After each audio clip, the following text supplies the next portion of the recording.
အားလုံးပဲမင်္ဂလာပါ Auto Share ကနေကြိုဆိုလိုက်ပါတယ် Luxury SUV တစ်စီးကိုစဉ်းစားနေတယ်ဆိုရင် Honda XL5 ကမျက်စိကျစရာ SUV တစ်စီးပါတရုတ်နိုင်ငံရဲ့ Premier Brand ဖြစ်တဲ့ Honda ရဲ့လူကြိုက်များဆုံး SUV model တွေထဲကတစ်စီးဖြစ်ပြီး Luxury, Comfort နဲ့ Technology ကိုပေါင်းစပ်ပေးထားပါတယ်Interior Design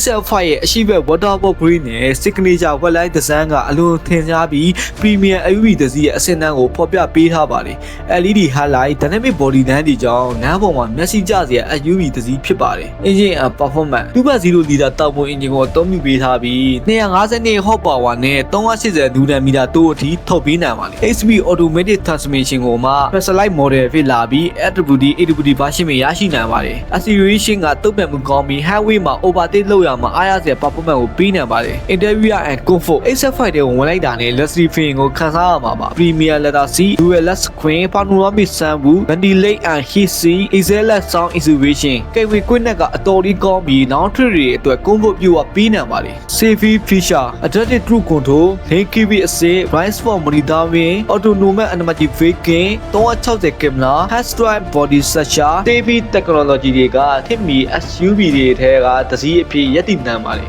XL5 အားသာချက်တွေအား Premier Design Special Cabin Powerful 2.0 Turbo Engine Excellent Wide Comfort Luxury Feature အများကြီးပါဝင်ခြင်း Sound Insulation ကောင်းခြင်း XL5 အားသာချက်တွေအား Brand Recognition က BMW Mercedes တော့မမြင့်သေး Resale Value မတည်ငြိမ်သေး Service Network နေရာလိုက်ကွာခြားနိုင်ခြင်းတချို့ Owner Feedback များတွင် After Sales Service နဲ့ Back Availability ပေါ်ဆိုရင်များတွေ့ရပါတယ်Luxury SUV တစ်စီးကိုဈေးနှုန်းတက်တာစွာနဲ့ရှာနေသူတွေအတွက် Honda XL5 ကစဉ်းစားသင့်တဲ့ option တစ်ခုဖြစ်ပါတယ်